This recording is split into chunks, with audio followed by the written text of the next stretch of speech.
Hello दोस्तों। तो चलिए बिना किसी देरी के शुरू करते हैं आज का नया और एकदम फ्रेश मनवा। कहानी शुरू होती है लिन फैमिली के मेन हॉल से, जहां हमारा मेन कैरेक्टर जमीन पर बेहोश पड़ा होता है। तभी वहां मौजूद कुछ लोग उसे देखकर चिल्लाते हैं, कोई ठंडा पानी फेंको जल्दी। जैसे ही उस पर पानी फेंका जाता है वो भड़क कर उठता है और भत तेरी बोलते हुए चिल्ला पड़ता है, भाई साहब मैं ऑफिस के लिए लेट हो जाऊंगा। ये सुनते ही उसके बाप का गुस्सा नेक्स्ट लेवल पर पहुंच जाता है और वो गरजती हुई आवाज में कहता है, नालायक औलाद, अपनी गलती मानता है या नहीं। पर बेचारा मेन कैरेक्टर पूरी तरह कंफ्यूज होकर पूछता है, हैं कौन हो तुम लोग और मैं कहाँ हूं भाई। ये सुनते ही वहां खड़ा एक दूसरा गुस्से वाला आदमी ट्रिगर हो जाता है और कहता है, साला नाटक कर रहा है, अब और बात नहीं, एक ही बार में इसका किस्सा खत्म करता हूं। और तुरंत अपनी तलवार निकालकर उस पर हमला करते हुए कहता है, ये देख मेरी तलवार, बच के कहाँ जाएगा। ये देखकर हमारे हीरो की फट जाती है और वो डर के मारे चिल्लाता है, अबे तेरी, ये तो सीरियस हो गया। लेकिन तभी इंटरवेंशन करते हुए मेन कैरेक्टर के बाप ने उसे रोक लिया। इस पर वो गुस्से वाला आदमी शॉक होकर पूछता है, हैं पेट्रियक्लीन, इसका क्या मतलब है। तब पेट्रियक्लीन उसे समझाते हुए कहते हैं, शू साहब रुकिए, तलवार नीचे रखिए। इसी बीच हमारा हीरो अपने बाप के पीछे छुप जाता है और बोल पड़ता है, ओए बुड्ढे, मैं बता रहा हूं किसी को मारना इल्लीगल है, पुलिस पकड़ लेगी। ये सुनते ही पेट्रिया का चेहरा गुस्से से लाल हो जाता है और वो हैरानी से कहता है, बुड्ढा, इसने मुझे बुड्ढा बोला। तभी पेट्रियक्लीन सिचुएशन को संभालते हुए कहते हैं, देखिए गलती तो हमारी फैमिली की ही है, बस एक बार मैं इससे इंटेरोगेट कर लूं, फिर ये नालायक बेटा आपका हुआ, जो मर्जी हो करना इसके साथ। मगर पेट्रिया का गुस्सा शांत नहीं होता और वो दोबारा चिल्लाता है, कमीने कहीं के, आज तो तू गया। इस पर आगे पेट्रियक्लीन बोलते हैं, शू साहब थोड़ा ठंडा लो यार, पहले बात तो सुनो। इसके बाद पेट्रिया शू थोड़ा शांत होकर कहता है, ठीक है, देखते हैं क्या ड्रामा करते हो तुम लोग। और तुरंत ही हमारा हीरो फिर से पूछता है, हैं। तो पेट्रियक्लीन उसे डांटते हुए कहते हैं, नालायक, खोया कहाँ है, घुटनों पर बैठ। शू फैमिली की बेटी के साथ मिसबिहेव करने की हिम्मत कैसे हुई तेरी, चल माफी मांग जल्दी। ये सब सुनकर हमारा मेन कैरेक्टर ब्लैंक हो जाता है और कहता है, अरे रुको, ये लिन और शू फैमिली क्या लगा रखा है, मुझे कुछ समझ नहीं आ रहा। ये देखकर पेट्रिया शू टॉन्ट मारते हुए कहता है, देखो तो सही कैसे मेमोरी लॉस का नाटक कर रहा है, इससे क्या पूछताछ करनी, सीधा उड़ा दो इसको। ये सुनते ही हमारा हीरो डर के मारे क्लैरिफिकेशन देने लगता है, भाई तुमने किसी गलत बंदे को पकड़ लिया है, मैंने कुछ नहीं किया सच में। पर अचानक उसके सर में तेज दर्द होता है और वो तड़पते हुए कहता है, आह लिन बेई, ये ना मेरा सर फट रहा है। और तभी उसकी आंखों के सामने पुरानी मेमोरीज आने लगती हैं, जिसमें हम देखते हैं लिन बेई जब पैदा हुआ था तब पेट्रियक्लीन बहुत ही खुश था। आगे लिन बेई थोड़ा बड़ा होने पर उसने ट्रेनिंग भी दी, थोड़ा ढंग से रहो, कमर सीधी करो। और फिर और बड़ा होने के बाद लिन बेई लेजी हो गया। ये देखकर पेट्रियक्लीन कहते हैं, दिन भर बस आवारा गर्दी करता रहता है, कोई काम धाम नहीं है तुझे। और लिन बेई बस हा हा हा करके हंस रहा होता है। इन यादों से होश में आते ही वो हैरानी से सोचता है, क्या क्या मैं ट्रांसमाइग्रेट कर गया हूँ, ये जो मेरे दिमाग में चल रहा है, क्या ये इस बॉडी के पुराने ओनर की यादें हैं। और तभी उसे पिछली रात की एक धुंधली याद आती है और वो सोचता है, रुको, क्या ये कल रात की याद है, वो बंदा, उसका नाम ये फान था क्या, शक्ल से तो हीरो लग रहा था। और मैं एक बिगड़ा हुआ अमीर बाप का बेटा, एक सुंदर लड़की, ये सब इतना फेमिलियर क्यों लग रहा है। और उसे याद आता है कि वो कह रहा था, शांत हो जाओ बेबी, ठंडा लो, जबकि वो लड़की गुस्से में कर रही थी। आगे शायद उसने कुछ कर दिया जिसमें वो लड़की होश में नहीं थी और वो दोनों कुछ गलत करने लगे थे। धीरे धीरे सब याद आते ही वो डर जाता है और सोचता है, तेरी तो, आगे जो होने वाला है, कहीं वो जहां वो म्याऊ जी कह रहा था और लड़की लिन बेई। और फिर बोलने लगता है, भाई ये पेड़ कितना गोरा है, नहीं नहीं ये घास तो बहुत बड़ी है। जैसे ही उसे पूरी बात समझ आती है तो देखा जाए तो लगता है मैंने सच में कुछ कांड किया है। पर उसके चेहरे की चमक देखकर पेट्रियक्लीन गुस्से में चिल्लाते हैं, ओए इतना खुश क्यों हो रहा है सब याद करके। और ये देखकर उधर पेट्रिया शुक गुस्से में चीखते हैं, कमीने लड़के मर जा, और अपनी तलवार से हमला कर देते हैं। ये देखकर तुरंत पेट्रियक्लीन बीच में आते हैं और उन्हें रोकते हुए चिल्लाते हैं, पेट्रिया शू शांत हो जाइए, शांत हो जाइए। तब हमारा हीरो डर के मारे हैरान रह जाता है और पेट्रियक्लीन को देखकर सोचता है, तेरी तो, तलवार को नंगे हाथ से पकड़ लिया। जैसे ही वो ब्लेड को देखता है उसे कुछ अजीब लगता है और वो मन ही मन कहता है, रुको, ये प्लॉट, ये सेटिंग मेरी तो लग रही है, विलन असल में मैं ही हूँ। अपनी किस्मत पर हैरान होते हुए वो आगे सोचता है, एक नॉवेल में मैं पक्का उस टाइप का विलन कानन फॉडर हूँ जो प्रोटैगनिस्ट की औरत को परेशान करता है और फिर प्रोटैगनिस्ट के पैरों तले कुचल दिया जाता है। हालात बिगड़ते देख वो खुद से कहता है, अबे दिमाग, जल्दी से कोई सॉल्यूशन सोच, अगर ये ऐसे ही चलता रहा तो मेरे सामने वाला वो बुढ़ा पक्का मुझे दो टुकड़ों में चीर देगा। दूसरी तरफ पेट्रिया शू गुस्से में पेट्रियक्लीन से कहते हैं, ओए ओल्ड बदमाश, मुझे छोड़। इसी बीच अचानक लिन बेई हैरान हो जाता है, हैं, क्योंकि उसकी बॉडी ग्लो करने लगती है और उसके सामने एक ब्लू स्क्रीन आ जाती है जिसमें लिखा होता है, डिटेक्ट किया गया है कि होस्ट की जान खतरे में है, family air mind system successfully load हो चुका है। ये देखकर लिन बेई के चेहरे पर एक उम्मीद आती है और वो कहता है, ये क्या ये वही सिस्टम है जो हर ट्रांसमाइग्रेटर को मिलता है, अब मैंने सच में चीट्स ऑन कर लिए हैं। तो अभी सिस्टम की स्क्रीन बदलती है और लिखा आता है, होस्ट को लाइफ थ्रेटनिंग डेंजर में पाया गया है, इमरजेंसी प्लान स्टार्ट किया जा रहा है, न्यूबी गिफ्ट पैक बांटा जा रहा है। जैसे ही लिनबे स्क्रीन पर टैप करता है, सिस्टम अनाउंस करता है, बधाई हो होस्ट, आपको न्यूबी गिफ्ट पैक में 200 मिलियन स्पिरिट स्टोन्स मिले हैं जो सिस्टम इन्वेंट्री में डिपॉजिट कर दिए गए हैं। सिस्टम आगे कहता है, कृपया चाइल्ड ऑफ डेस्टिनी क्राइसिस को सुलझाइए, डेस्टिनी पॉइंट्स हासिल कीजिए और भी रिवॉर्ड्स अनलॉक कीजिए। इसी के साथ उसे उसका मिशन बताया जाता है। मिशन ऑब्जेक्टिव, कृपया शू फैमिली के पेट्रियार्क के बदले की मुसीबत को सुलझाइए और दूसरी पार्टी को पीछे हटने पर मजबूर कीजिए। रिवॉर्ड बताते हुए सिस्टम कहता है, हेवन रैंक सोड डाओ कल्टीवेशन मेथड्स के 5 वॉल्यूम्स और एक रिकॉर्डिंग स्टोन मिलेगा जिसमें असली बॉडी को फंसाए जाने का सबूत है। लेकिन फेलियर पेनल्टी सुनते ही लिन बेई की फट जाती है, क्योंकि वहां लिखा होता है, शू फैमिली के पेट्रियार्क के हाथों मारे जाओगे। ये देखकर वो गुस्से में चिल्लाता है, तेरी तो फेल होने का मतलब मौत। भले ही तुम मुझे ढेर सारे स्पिरिट स्टोन्स दे दो, पर उन्हें खर्च करने के लिए मैं जिंदा ही नहीं रहूंगा। उधर पेट्रियार्क शू का गुस्सा कम नहीं होता और वो पेट्रियार्क लिन को धमकी देते हुए कहते हैं, ओए लिन नाम वाले, मेरे रास्ते से हट जा, वरना शू फैमिली और लिन फैमिली तब तक लड़ेंगे जब तक हम में से कोई मर नहीं जाता। ये सुनकर पेट्रियार्क लिन थोड़े परेशान हो जाते हैं और गुस्से में कहते हैं, ये नालायक बेटा, जल्दी से पेट्रियार्क शू से माफी मांग। पर तभी लिन बेई थोड़ा कॉन्फिडेंस दिखाते हुए कहता है, पेट्रियार्क शू, इस मामले में मैंने वाकई मिस शू के साथ गलत किया है, पर मुझे अभी भी उम्मीद है कि मैं सिचुएशन को संभाल सकता हूं। ये सुनकर पेट्रियार्क शू उसका मजाक उड़ाते हुए कहते हैं, संभालेगा? बहुत अच्छे, बहुत अच्छे, बहुत अच्छे। बेटा, बेहतर होगा कि तुम्हारे पास खुद को बचाने का कोई तरीका हो, वरना मैं तुम्हारी मौत बहुत भयानक बना दूंगा। इस पर लिन बेई बिल्कुल शांति से जवाब देता है, बहुत सिंपल है, मैं अपनी जान खरीदने के लिए स्पिरिट स्टोन्स दूंगा। ये सुनते ही पेट्रियार्क शू जोर जोर से हंसने लगते हैं और कहते हैं, अपनी जान खरीदोगे? लिन फैमिली, ये तो हद से ज्यादा दादागिरी हो रही है। लेकिन जैसे ही लिन बेई बिना डरे के कहता है 1 मिलियन स्पिरिट स्टोन्स, वहां खड़े सब लोग पूरी तरह शॉक हो जाते हैं। ये देखकर पेट्रियार्क लिन घबराकर चिल्लाते हैं, नालायक बेटे, क्या तेरा दिमाग घास चरने गया है? 1 मिलियन तो लिन फैमिली की 10 साल की इनकम है। लिन बेई की बात सुनकर पेट्रियार्क शू गुस्से में भड़क उठते हैं और कहते हैं, बस 1 मिलियन स्पिरिट स्टोन्स, मेरी बेटी के रिस्पेक्ट पैसों से कैसे तय हो सकती है? उनका ये साफ इनकार सुनकर लिन बेई थोड़ा हैरान होता है और मन ही मन सोचता है, आपको सच में मंजूर नहीं है, लगता है मैंने थोड़ा कम बोल दिया। फिर वो एक क्लेवर स्माइल के साथ अपना हाथ उठाता है और खुलेआम कहता है, तो फिर मैं 5 मिलियन स्पिरिट स्टोन्स ऑफर करता हूं। लिन बेई का ये नया ऑफर सुनकर पेट्रियार्क शू के दिल में थोड़ी लालच आती है, पर वो तुरंत खुद को संभालते हुए कहते हैं, 5 मिलियन? मैं शू परिवार, स्वॉर्ड कल्टीवेटर्स का परिवार हूं, हमारी रगों में प्राइड और ऑनेस्टी कूट कूट कर भरी है। वो आगे चिल्लाते हुए कहते हैं, 5 मिलियन की बात मत करो, तुम आज अगर 10 मिलियन या 100 मिलियन भी निकाल दो तब भी मैं तुम्हें बिल्कुल नहीं छोड़ूंगा। इतना कहकर वो अपनी तलवार निकालते हैं और चीखते हैं, राइडिंग स्वॉर्ड। ये देखकर लिन बेई ठंडे दिमाग से कहता है, अगर 5 मिलियन काफी नहीं है तो फिर 100 मिलियन के बारे में क्या ख्याल है? उसके इतना कहते ही अचानक वहां ढेर सारे स्पिरिट स्टोन्स की बारिश होने लगती है। ये देखकर पेट्रियार्क शू की आंखें फटी की फटी रह जाती हैं और वो हैरानी से चिल्लाते हैं, क्या? वो इतने सारे चमकते हुए स्टोन्स देखकर लड़खड़ा जाते हैं और जमीन पर गिरते हुए चिल्लाते हैं, अय्या, ये क्या सच में 100 मिलियन है? ये मंजर देखकर पेट्रियार्क लिन भी दंग रह जाते हैं और कहते हैं, मैंने अपनी पूरी जिंदगी में इतने सारे स्पिरिट स्टोन्स कभी नहीं देखे। वहां मौजूद बाकी दोनों एल्डर्स भी ये देखकर हैरानी से चीखते हैं, ये इम्पॉसिबल है, इसके पास इतने सारे स्पिरिट स्टोन्स कहां से आए? पेट्रियार्क शू जमीन पर बैठकर दबे हुए लहजे में पूछते हैं, तुम्हारा मतलब है ये सारे स्पिरिट स्टोन्स शू परिवार के लिए हैं? 100 मिलियन स्पिरिट स्टोन्स? लिन बेई उनकी हालत देखकर मजे लेते हुए कहता है, सही कहा, पर अब देखा जाए तो पेट्रियार्क शू वाकई लोहे जैसे प्रिंसिपल्स वाले और प्राइड से भरे हैं, तो ये थोड़ा सस्ता लगेगा। अंदर ही अंदर लिन बेई सुकून महसूस करता है और सोचता है, 100 मिलियन तो 100 मिलियन ही है। जब तक मेरी जान बची है और ये सिस्टम मेरे पास है, मैं जितने चाहूं उतने स्पिरिट स्टोन्स ले सकता हूं। फिर वो नाटक करते हुए उन स्टोन्स को वापस समेटने लगता है और कहता है, जब ऐसी बात है तो फिर मैं ये स्पिरिट स्टोन्स वापस रख लेता हूं। जैसे ही वो ऐसा करता है, पेट्रियार्क शू घबराकर उसका हाथ पकड़ लेते हैं और चिल्लाते हैं, 1 मिनट रुको। पेट्रियार्क शू ने जैसे ही लिन बेई का हाथ पकड़ा, उनके दिमाग में एक बड़ी मेंटल बैटल शुरू हो जाती है।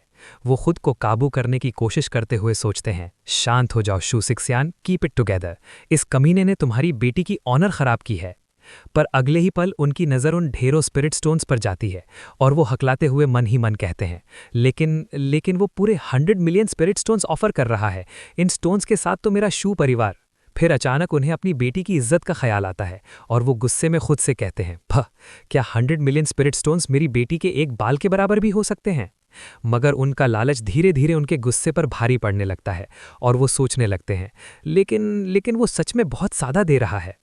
आखिरकार वो खुद को संभालते हुए कहते हैं, मैंने पहले ही कहा था, भले ही तुम 100 मिलियन स्पिरिट स्टोन्स निकाल दो, मैं तुम्हें नहीं छोड़ूंगा। पर उसका मन तो वो स्पिरिट स्टोन्स लेने का ही था, इसलिए वो डिप्लोमेटिकली कहता है। लेकिन ये सब कहने के बाद शू फैमिली और लिन फैमिली पीढ़ियों से दोस्त हैं। हम ऐसे ही ये फ्रेंडशिप खराब नहीं कर सकते। और आगे बोलता है, ऐसे ही किसी की जान लेना मुझे डर है कि ये अभी भी थोड़ा ज़्यादा हो जाएगा। सही कहा, मैं ये किसी स्पिरिट स्टोन्स के लिए नहीं कर रहा हूँ। और फिर वो सारे स्पिरिट स्टोन्स उठा लेता है और अपना फाइनल डिसीजन सुनाता है। ये सीट आज अपनी बेटी को आराम करने के लिए घर ले जाएगी। किडलिन, लॉजिक और इमोशन के हिसाब से तुम पर मेरी बेटी का एक एक्सप्लेनेशन बनता है। मैं तुम्हें 3 डेज की लिमिट देता हूं कि तुम हमारे दरवाजे पर आकर माफी मांगो। जैसे ही वो वहां से जाने लगता है, वो दबे पांव अपनी बेटी से माफी मांगते हुए दुख से सोचता है, सॉरी बेटी, शू परिवार के फ्यूचर के लिए मैं सिर्फ तुम्हें ये दुख सहने दे सकता हूं।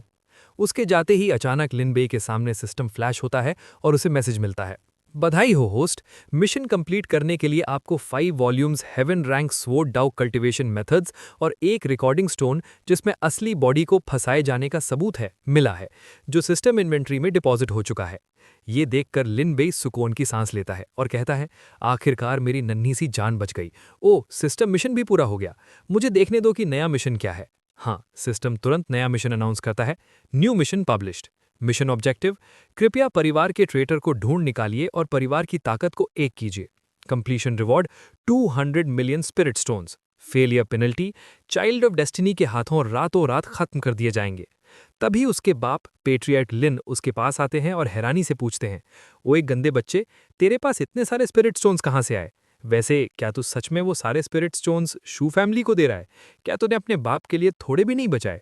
दूसरी तरफ वहां खड़ा ग्रेट एल्डर गुस्से और दुख से सोचता है, लानत है, ये इतना सब सह गया। क्या शू शिमियो सच में एक कछुआ है? वो शक भरी नजरों से देखता है और सोचता है, लेकिन इन स्पिरिट स्टोन्स का सोर्स पक्का प्रॉब्लमैटिक है। देखो कैसे ये बुद्धाई से एक्सपोज करता है। तभी वो अचानक जोर से चिल्लाता है, हिम्मत देखो लिन बेई, तुम लिन फैमिली को मौत की तरफ धकेल रहे हो। ये सुनकर पेट्रियार्क लिन हैरानी से पूछते हैं, ग्रेट एल्डर, आपका इससे क्या मतलब है? ग्रेट एल्डर टॉन्ट मारते हुए समझाते हैं, 100 मिलियन स्पिरिट स्टोन्स, अगर हम फांगची सिटी को बेच भी दें तब भी हम इतना पैसा नहीं निकाल सकते। मेरी राय में मुझे डर है कि तुमने किसी बहुत बड़ी हस्ती या पावर हाउस के स्पिरिट स्टोन्स चुराए हैं, जिसकी वजह से लिन फैमिली पर पूरी तरह से डिस्ट्रॉय होने की आफत आ गई है। इस पर लिन बेई बिल्कुल भी नहीं घबराता और पलटकर सवाल करता है, ओए बुढ़े, तो फिर मैं आपसे पूछता हूं कि फांगची सिटी के 100 मील के रेंज में ऐसी कौन सी बड़ी हस्ती है जो 100 मिलियन स्पिरिट स्टोन्स निकाल सकती है?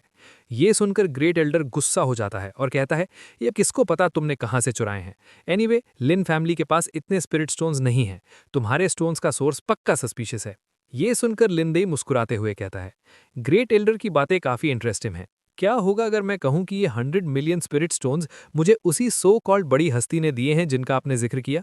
इस पर ग्रेट एल्डर कहता है, लिन बेई, बाहरों को इन बातों से धोखा देना ठीक है, पर खुद को धोखा मत दो। पूरी लिन फैमिली में कौन नहीं जानता कि तुम्हारा कैरेक्टर कैसा है? कौन तुम पर इतनी काइंडनेस दिखाएगा? फिर लिन बेई अपना लॉजिक देता है, तो ग्रेट एल्डर का मतलब ये है कि मैं, लिन बेई, एक ऐसा प्लेबॉय जिसमें कोई कल्टीवेशन एक्सपर्ट बिल्कुल भी मेहरबानी नहीं दिखाएगा, उसमें इतनी कैपेबिलिटी थी कि उसने सामने वाले के स्पिरिट स्टोन्स चुरा लिए और फिर सामने वाले को पता भी नहीं चलने दिया। ये सुनते ही ग्रेट एल्डर की बोलती बंद हो जाती है और वो बस इतना ही कह पाता है। और यहाँ इधर पेट्रियार्क लिन ये पॉइंट उठाते हैं, क्या ये बकवास नहीं है? एक बहुत ही ताकतवर ऑलमाइटी कल्टीवेटर की डिटेक्शन स्किल्स कितनी स्ट्रांग होती हैं, तो फिर उनके स्पिरिट स्टोन्स लिन बेई कैसे चुरा सकता है? ये सुनकर लिन बेई तुरंत हाँ में हाँ मिलाते हुए कहता है, सही कहा, बिल्कुल सही कहा। ग्रेट एल्डर जब देखता है कि बात पलट रही है, तो वो थोड़ा बैलेंस बनाते हुए दबे लहजे में बोलता है, मैं तो सिर्फ लिन फैमिली की भलाई के लिए सोच रहा था। वो आगे कहता है, क्योंकि तुम्हारे स्पिरिट स्टोन्स चुराए हुए नहीं हैं, तो मुझे नेचुरली इसमें कोई ऑब्जेक्शन नहीं है। पर उसके मन में अभी भी एक अजीब सा सवाल चल रहा होता है, क्या सच में इस लिन बेई पर किसी ऑलमाइटी बीइंग की कृपा हो गई है? तभी लिन बेई वाइब बदलते हुए कहता है, ग्रेट एल्डर ने सवाल पूछ लिए, अब मेरी बारी है। वो पूछता है, मेरी तो ग्रेट एल्डर के साथ कोई पुरानी दुश्मनी नहीं है, फिर आज आप मुझ पर इतने अग्रेसिव क्यों हो रहे थे? ग्रेट एल्डर अपने डिफेंस में तुरंत कहता है, लिन बेई, लिन फैमिली का एल्डर होने के नाते मेरी हर हरकत सिर्फ परिवार के फायदे के लिए होती है और मुझ बुढ़े का दिल बिल्कुल साफ है। लेकिन वो मन ही मन थोड़ा डरते हुए सोचता है, अच्छा हुआ कल मैं काफी कॉशियस था। उस वक्त सिर्फ मैं और लिन बेई वहां थे। वो खुद को दिलासा देता है, जब तक मैं इसे कन्फेस नहीं करता तब तक ये मेरा क्या बिगाड़ लेगा।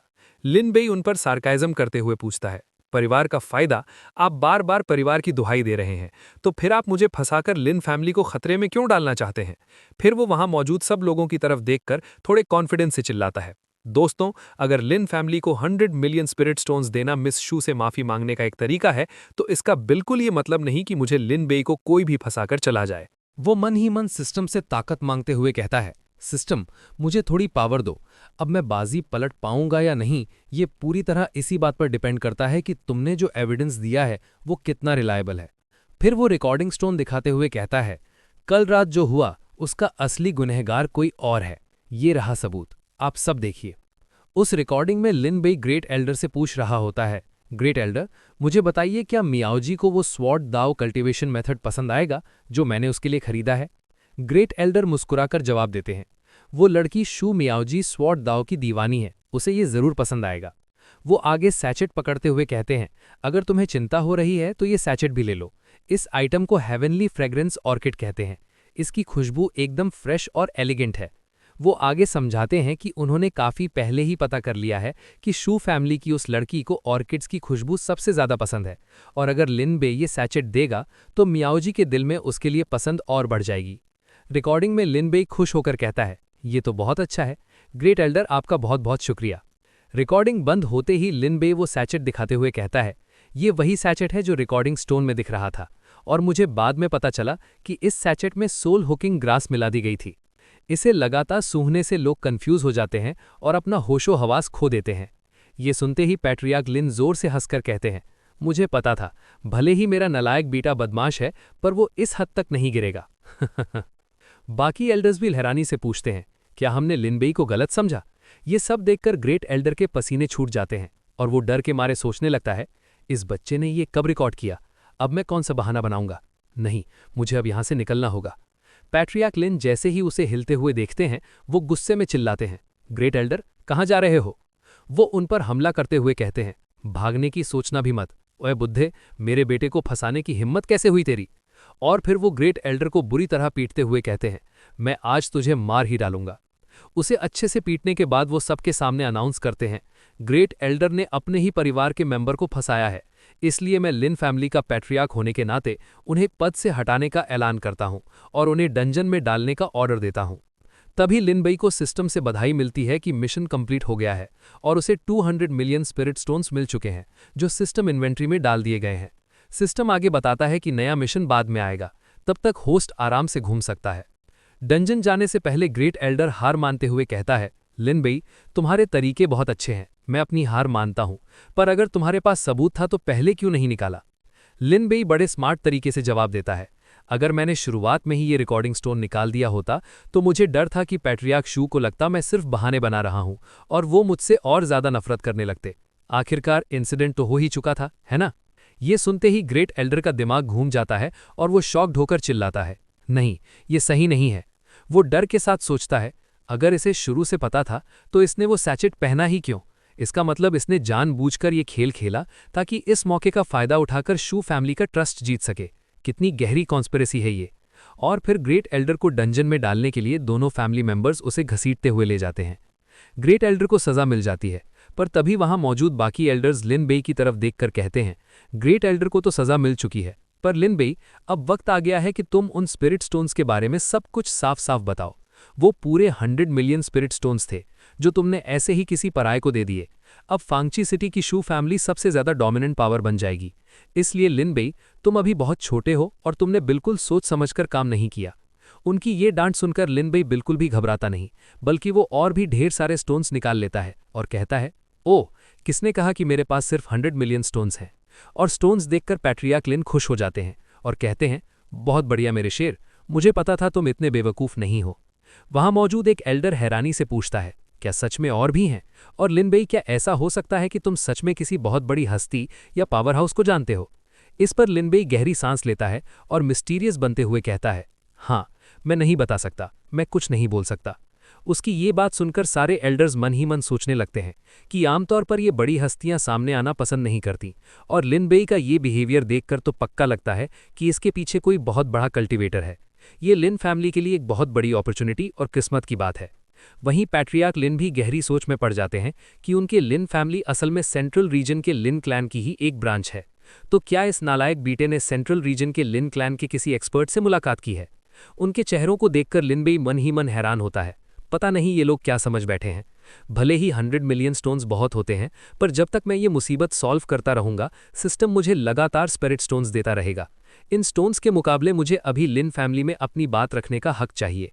फिर वो सबके सामने अपनी कंडीशन रखता है और कहता है, लेकिन फैमिली, ये 100 मिलियन स्पिरिट स्टोन्स फ्री में नहीं लिए जा सकते। मेरी एक छोटी सी कंडीशन है। आज से मैं चाहता हूं कि लिन फैमिली में सिर्फ एक ही आवाज हो, कौन सपोर्ट में है और कौन खिलाफ। ये सुनकर पेट्रियार्क लिन के होश उड़ जाते हैं और वो घबराकर अपने मन में सोचते हैं कि ये नालायक बेटा तो सच में मेरी पेट्रियार्क की पोजीशन छीनना चाहता है। मैंने इसे पास्ट में इतनी बार पीटा है कि अगर ये पेट्रियार्क बन गया तो मेरी जिंदगी में कोई सुकून नहीं बचेगा। वहीं लिन बाई उनकी हालत देखकर सोचता है कि ग्रेट एल्डर वाले कांड से पता चलता है कि इस सस्ते बाप का फैमिली पर कंट्रोल पूरा नहीं है। बाहर की लड़ाई जीतने के लिए पहले घर को संभालना होगा, इसलिए मुझे पहले इसे इस पेट्रियार्क की पोजीशन पर मजबूती से बिठाना होगा। तभी एल्डर्स उन्हें समझाते हुए कहते हैं कि लिन बाई, फैमिली चलाना सिर्फ स्पिरिट स्टोन से नहीं होता, क्योंकि इतने सारे स्पिरिट स्टोन्स को कैसे डिस्ट्रीब्यूट करना है, ये कोई आसान काम नहीं है। ये सुनते ही लिन बाई हैरानी से पूछता है, डिस्ट्रीब्यूट क्यों, बांटना क्यों है?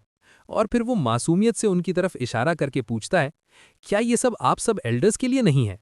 ये सुनकर सभी एल्डर्स की आंखें फटी की फटी रह जाती हैं और वो एक साथ चिल्ला पड़ते हैं, हाँ, हमारे लिए। लिन बाई ने बड़े स्वैग से कहा, वरना और क्या, अगर ये पैसे लिन फैमिली के लिए होते तो मैं उन्हें बाहर क्यों निकालता, मैं तो उन्हें सीधा फैमिली वेयरहाउस में भेज देता। उसकी ये शातिर बात सुनते ही एक एल्डर खुशी से आगे बढ़ता है और लिन बाई का हाथ पकड़कर बड़े प्राइड से बोलता है, मुझे बहुत पहले ही लग गया था कि इस बच्चे लिन बाई में दम है, और अब इसे देखकर लग रहा है कि ये सच में ऊपर वाले का भेजा हुआ कोई बड़ा खिलाड़ी है, यानी चाइल्ड ऑफ हेवन। ये सुनकर बाकी एल्डर्स भी वाइब पकड़कर जोश में आ जाते हैं और खुशी से चिल्लाने लगते हैं, लिन बाई क्या बोल रहे हो, आज से इन्हें पेट्रियार्क लिन बाई कहो। जो भी पेट्रियार्क लिन बाई को सपोर्ट नहीं करेगा, मैं सबसे पहले उसके खिलाफ खड़ा हो जाऊंगा। सबका ये जबरदस्त सपोर्ट देखकर लिन भी थोड़ा सकपका जाता है और मुस्कुराकर बोलता है, अगर एल्डर्स ऐसा सोचते हैं तो बेशक यही सबसे बेहतर है। लेकिन फिर वो डर के मारे दिमाग में सोचता है, हाँ, मुझे पेट्रियार्क बना दिया, सच में? वो घबराकर अपने हाथ हिलाते हुए जोर से चिल्ला पड़ता है, नहीं नहीं नहीं, मुझे पेट्रियार्क नहीं बनना है। उसकी ये हड़बड़ाहट देखकर एल्डर समझदारी से स्माइल देता है और कहता है, मैं समझ गया, दिखावे के लिए लिन फैमिली के पेट्रियार्क वही रहेंगे, पर असली पावर तुम्हारी होगी। ये तरीका ज़्यादा सेफ है। इसके बाद लिन बाई को सबने बड़े सम्मान से घेर लिया और वो ऑफिशियली लिन फैमिली का पर्सन इंचार्ज, यानी सबसे बड़ा जिम्मेदार बंदा बन गया। ये देखकर उसके बेचारे बाप ने अपना सर पकड़ लिया और निराश होकर बोला, लिन फैमिली तो अब खत्म हो गई। लिन बस पसीना पोंछते हुए शॉक हो गया। हाँ, और फिर रात के वक्त वो अपने रूम में हैरानी से सोच रहा होता है, नहीं यार, इन लोगों ने आखिर क्या समझ लिया, मैं भला पेट्रियार्क कैसे बन गया? अब जब बात यहां तक पहुंच ही गई है तो मुझे मजबूरन लिन फैमिली के पर्सन इंचार्ज की आइडेंटिटी एक्सेप्ट करनी ही पड़ेगी।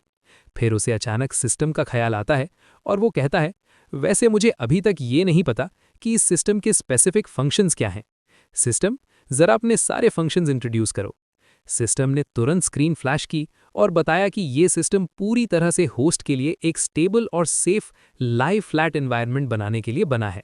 ये AFK ऑटोमेटिक कल्टीवेशन प्रोवाइड करता है।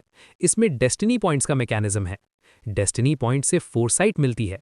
इसमें मिशन पब्लिशिंग के साथ और भी कई फंक्शंस हैं। होस्ट को सिस्टम मिशंस के जरिए डेस्टिनी पॉइंट्स मिल सकते हैं, जैसे अभी होस्ट को डेस्टिनी +100 मिल चुके हैं। ये प्रोफेसी यानी भविष्यवाणी वाली बात सुनकर लिन बाई खुशी से उछल पड़ता है और बोलता है, प्रोफेसी, तेरी तो, क्या इसका मतलब मुझे पूरी स्क्रिप्ट पहले ही मिल गई? अब तो मैं बिना किसी टेंशन के आराम से पढ़ा रह सकता हूँ। सिस्टम, जल्दी से मेरे लिए कोई AFK कल्टीवेशन मेथड मैच कर दो। सिस्टम ने बिना देरी किए जवाब दिया, कल्टीवेशन मेथड मैच हो चुका है और ऑटोमेटिक एएफके कल्टीवेशन शुरू हो गई है। मेहनत करना बाकी लोगों का काम है और होस्ट को बस आराम से लेटे रहना है। ये सुकून महसूस करके लिन बाई बिस्तर पर आराम से लेट जाता है और मुस्कुराकर बोलता है, आए हाय, ये आराम से पड़े रहने वाले दिन कितने सिंपल और बोरिंग है यार। लेकिन अगले ही दिन सीन शिफ्ट होता है जू फैमिली के घर पर, जहां माहौल एकदम गर्म होता है। वहां एक लड़का गुस्से में हाथ पटक कर चिल्लाता है, क्या डैड, आपने उस कमीने लिन बाई को यहां आने की परमिशन क्यों दी? क्या वो इस लायक भी है? ये जू फैमिली का सेकंड यंग मास्टर जू किंग शान था, जो गुस्से से लाल होकर बोला, कल जैसे ही वो जू फैमिली के मेन गेट के अंदर कदम रखेगा, मैं उसका कीमा बनाकर कुत्तों को खिला दूंगा। किंग शान के गुस्से को देखकर पेट्रियार्क जू उन्हें समझाते हुए कहते हैं, और फिर क्या, जू फैमिली और लिन फैमिली मौत तक लड़ेंगी और सब मर जाएंगे। ये लिन फैमिली की तरफ से दिया गया कॉम्पनसेशन है, उनकी ऑनेस्टी काफ़ी है। किंग शान के पास अपने पिता के आगे कोई रास्ता नहीं था। तभी वहां अचानक म्याऊ जी भी आ जाती है और कहती है, तो क्या पिताजी ने मुझे स्पिरिट स्टोन्स के लिए बेच दिया? अपनी बेटी को अचानक वहां देखकर पेट्रियार्क जू हैरानी से पूछते हैं, बेटी तुम यहां कब आई?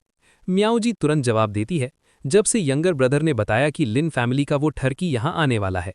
ये सुनकर किंग शान उसे घूरते हुए कहता है, सिस्टर। पर म्याऊ जी उसे बीच में ही टोक कर कहती है, किंग शान, सिस्टर के लिए बोलने के लिए शुक्रिया। मैं पिताजी की मजबूरियां समझती हूं। मेरी पर्सनल हार जीत के मुकाबले जू फैमिली के फायदे ज्यादा जरूरी हैं। पर अगले ही पल वो एकदम सख्त हो जाती है और चिल्लाकर कहती है, लेकिन लिन बाई को छोड़ने के मामले में मैं बिल्कुल राजी नहीं हो सकती। उस घटिया इंसान ने मुझ पर ऐसे तरीके इस्तेमाल करने की हिम्मत की। अगर मैं मर भी गई तब भी मैं उसे मार डालूंगी। मियाऊ जी का ये गुस्सा देखकर दोनों बाप बेटा बुरी तरह घबरा जाते हैं और उन्हें लगता है कि ये लिन बाई तो पक्का डेड मीट है। मियाऊ जी तुरंत अपनी तलवार निकाल लेती है और थ्रेटन करते हुए कहती है, अगर पिताजी ने मुझे रोका तो बेहतर होगा मैं अभी मर जाऊं। वो अपनी स्वॉर्ड खुद के गले पर रख लेती है। ये देखकर पेट्रियार्क जू बुरी तरह पैनिक कर जाते हैं और चिल्लाते हैं, बेटी तलवार जल्दी नीचे रखो, पिताजी तुम्हें नहीं रोकेंगे, पिताजी तुम्हें बदला लेने देंगे। ठीक है, पिताजी लिन फैमिली के स्पिरिट स्टोन्स अभी वापस कर देंगे। ये सुनकर मियाऊ जी थोड़ी शांत होती है और पूछती है, सच में? पेट्रियार्क जू तुरंत कसम खाते हैं, बिल्कुल सच, असली सोने से भी ज्यादा सच। फिर वो जोर से हुक्म देते हैं, मेरा पेट्रियार्क ऑर्डर सबको बता दो, सप्लाई इकट्ठा करो और लिन फैमिली के साथ वॉर के लिए तैयार हो जाओ। कल तक जब तक लिन बाई नहीं आ जाता इंतजार करो, फिर उसे एक हॉस्टेज की तरह बांध लेना। इसके बाद सीन शिफ्ट होता है लिन फैमिली में, जहां अभी तक लिन बाई गहरी नींद में सोया हुआ होता है और सिस्टम अनाउंस कर रहा होता है, कल्टीवेशन प्रोग्रेस 0.1%।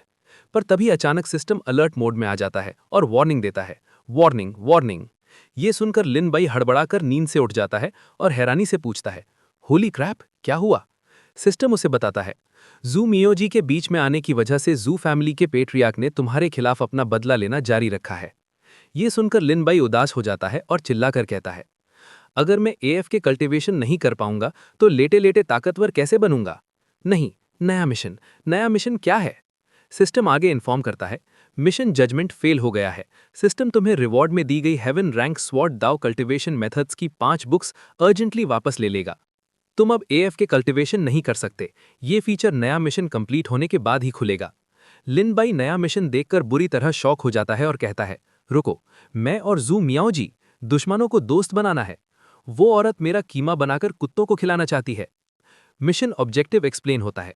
मिशन ऑब्जेक्टिव, कृपया होस्ट जू फैमिली की बेटी जू मियाओ जी के मारने के इंटेंशन को खत्म करें और उसके साथ दुश्मनी भुलाकर दोस्ती करें। Completion reward 1500 destiny points. Failure penalty, जू मियाओ जी के हाथों कीमा बना दिए जाओगे। इसके बाद सीन शिफ्ट होता है जू रेजिडेंस में, जहां मियाओ जी गुस्से में आसमान की तरफ देखती है और एक पंछी को देखकर कहती है, वो पंछी लिन फैमिली से उड़कर यहां आया है, उसे मार डालो। और अगले ही पल उस बेचारे पंछी को मार दिया जाता है। ये देखकर पेट्रियार्क जू अपनी बेटी को भरोसा दिलाते हुए कहते हैं, बेटी तुम बेफिक्र रहो, बस उस लिन बाई के आने का इंतजार करो, मैं अपना कप पटक कर सिग्नल दूंगा। जू फैमिली के 500 स्वॉर्ड कल्टीवेटर्स एक एक करके उस पर वार करेंगे। मैं गारंटी देता हूं कि अगर लिन त्यांग शाओगी आ जाए तो वो अपने बेटे को पहचान नहीं पाएगा। ये सुनकर मियाओ जी बिल्कुल ठंडी और सख्त नज़र से उनकी तरफ देखती है और कहती है, पहला तलवार का वार मुझे करने दीजिए। उसकी आंखें लाल हो जाती हैं और वो मारने के लिए बिल्कुल तैयार थी। इसी बीच एक लड़का दौड़ता हुआ आता है और पेट्रियार्क को खबर देता है, पेट्रियार्क वो लड़का लिन बाई आ गया है। ये सुनकर पेट्रियार्क जू कहते हैं, उसे अंदर आने दो। जैसे ही लिन बाई अंदर कदम रखता है, वो माहौल देखकर सकपका जाता है और मन में कहता है, लगता है सिस्टम की इन्फॉर्मेशन बिल्कुल सही थी। जू मियाओजी मुझे सच में जान से मारना चाहती है, पर अगर मैंने मिशन पूरा नहीं किया तो मैं वैसे भी मर जाऊंगा। अब तो बस हिम्मत करके आगे बढ़ना होगा। वो अभी ये सब सोच ही रहा होता है कि तभी अचानक जू किंग शान गुस्से में उस पर स्वॉर्ड से अटैक करता है और चिल्लाता है, कमीने, मैं अपनी सिस्टर का बदला लेकर रहूंगा। लिन बाई तुरंत डॉज करने की कोशिश करता है, पर तलवार इतनी तेज होती है कि लिन बाई के बाल कट जाते हैं। ये देखकर वो हड़बड़ाकर चीखता है, तेरी तो, मेरे बाल। हालात बिगड़ते देख अचानक सिस्टम की स्क्रीन फ्लैश होती है। डिटेक्ट किया गया है कि होस्ट की जान खतरे में है। सिस्टम ने होस्ट के लिए automatic proxy battling service activate कर दी है। इसके बाद लिन बाई बचाव करते हुए चिल्लाता है, ब्रदर इन लॉ, अपनी तलवार से मेरे बालों को तो बचा लो। पर तभी मियाओ जी भी बीच में कूद पड़ती है और गुस्से में कहती है, थरकी, हेल में जा, और अटैक करती है। लेकिन लिन बाई उसका भी अटैक डॉज कर रहता है। उसे अपनी तरफ आता देख लिन बाई की फट जाती है और वो पेट्रियार्क जू की तरफ देखकर कहता है, अबे आप भी आ गए पेट्रियार्क जू, बस खड़े खड़े तमाशा मत देखिए, जल्दी इन्हें रोकिए। मगर पेट्रियार्क जू स्पिरिट स्टोन्स को फेंक देते हैं और अपना इंटेंशन साफ कर देते हैं। लिन बाई, आखिरकार मैं एक बाप हूं, मैं अपनी बेटी को फेम के लिए नहीं बेच सकता। भले ही मुझे ये 100 मिलियन स्पिरिट स्टोन्स नहीं चाहिए, पर आज तुम्हारी जान यही निकलेगी। उनका ये फैसला सुनकर लिन बाई का चेहरा बदल जाता है और वो चैलेंज करते हुए कहता है, तो फिर अब मुझ पर तरस न खाने का इल्जाम मत लगाना, सीक्रेट टेक्निक। और तुरंत सिस्टम अनाउंस करता है, system automatic proxy battling power पूरी तरह से एक्टिवेट हो गई है। इसके बाद लिन बाई की स्पीड इतनी तेज हो जाती है कि वो दोनों भाई बहन के चारों ओर हवा की तरह घूमने लगता है और चिल्लाता है, रेपिटेटिव साइड हॉप्स। ये नज़ारा देखकर पेट्रियार्क जू हैरानी से दंग रह जाते हैं और उनके मुंह से निकलता है, ये किस दर्जे का फुटवर्क है, इतना फुर्तीला।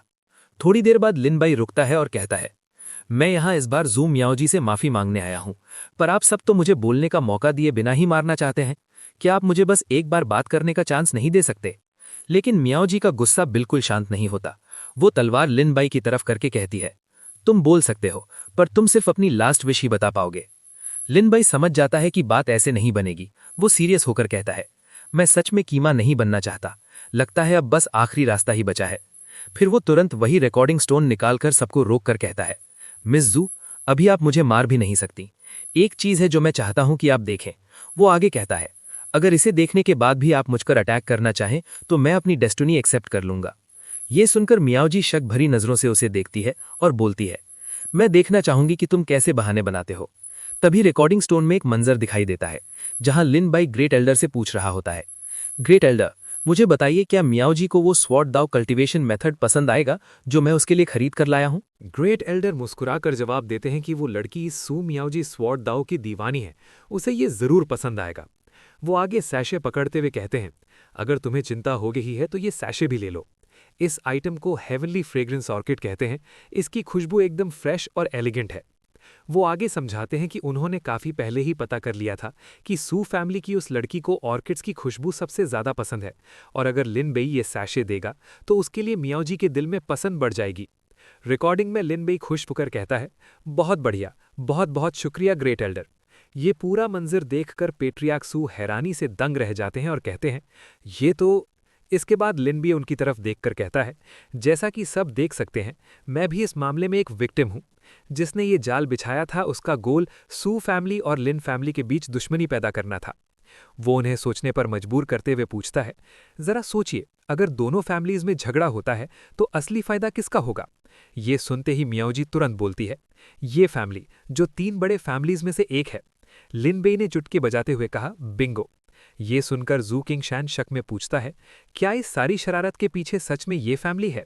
लिन बेई पूरे यकीन से कहता है, लिन फैमिली ने कल रात ग्रेट एल्डर से इंटरोगेशन की थी और हमें ये फैमिली के साथ उनकी मिलीभगत के सबूत भी मिले हैं।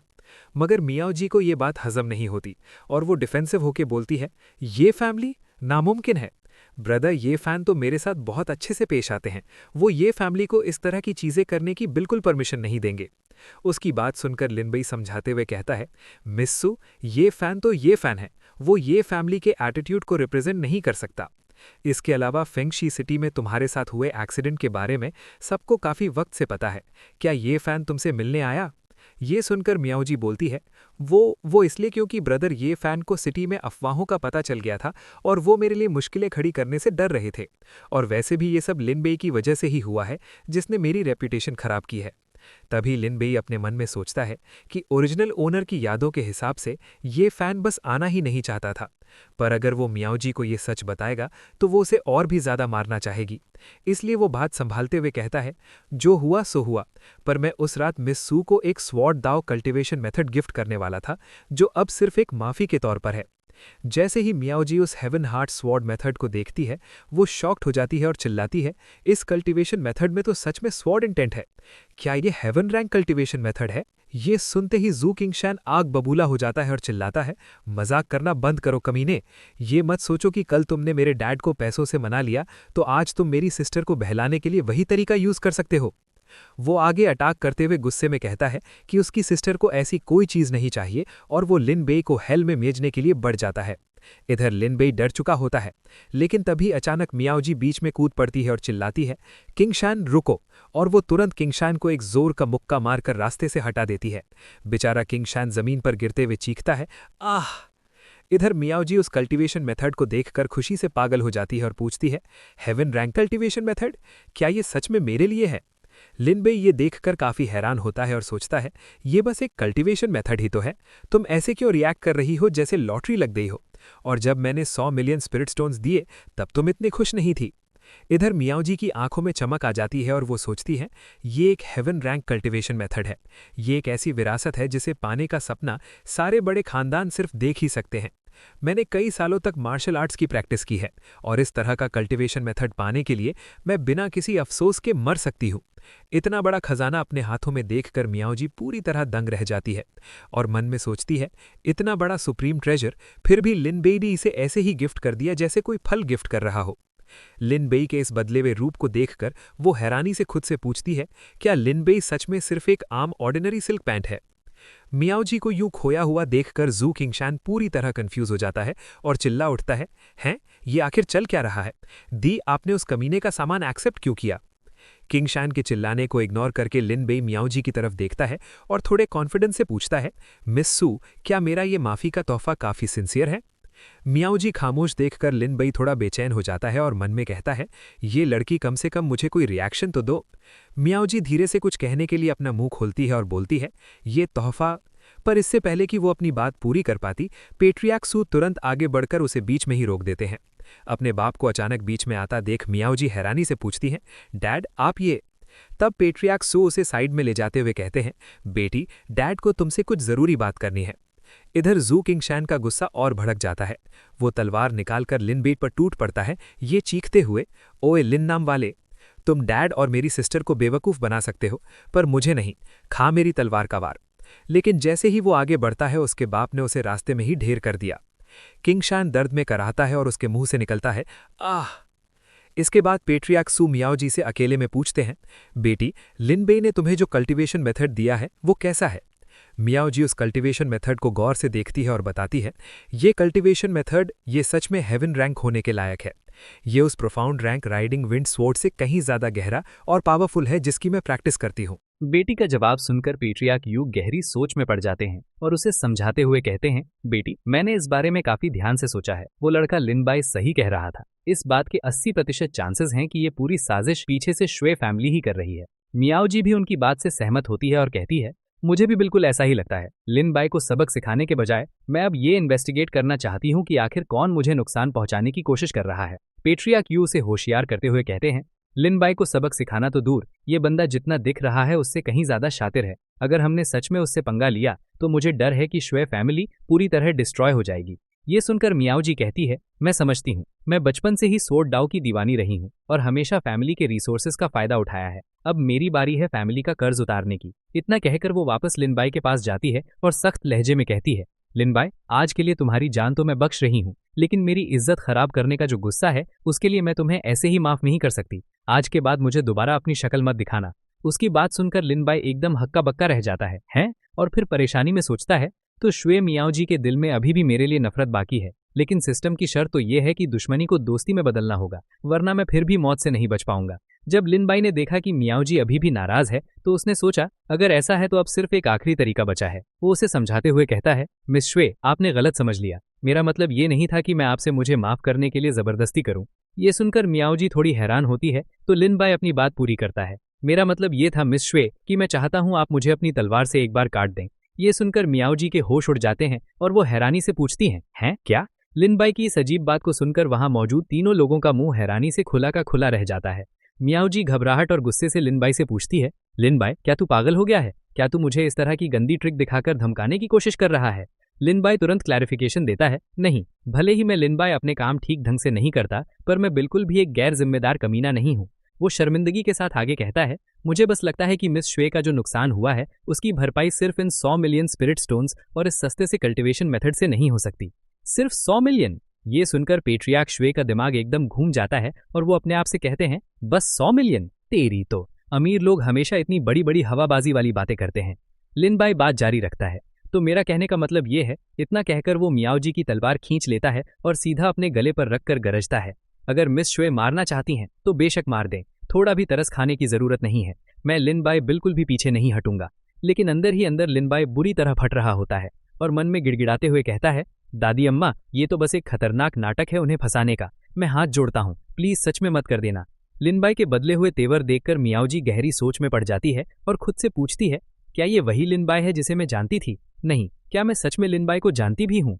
तभी श्वे शंजान को लगता है कि उसकी सिस्टर पिघल रही है और वो चिल्लाकर कहता है, सिस्टर, कहीं आप इस कमीने पर सॉफ्ट तो नहीं हो रही? अगर आपसे नहीं हो रहा तो मुझे करने दो।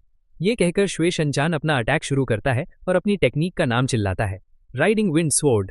लेकिन जैसे ही वो लिनबाई तक पहुंचता है, मियाओजी बीच में आकर उसका अटैक तुरंत रोक देती है।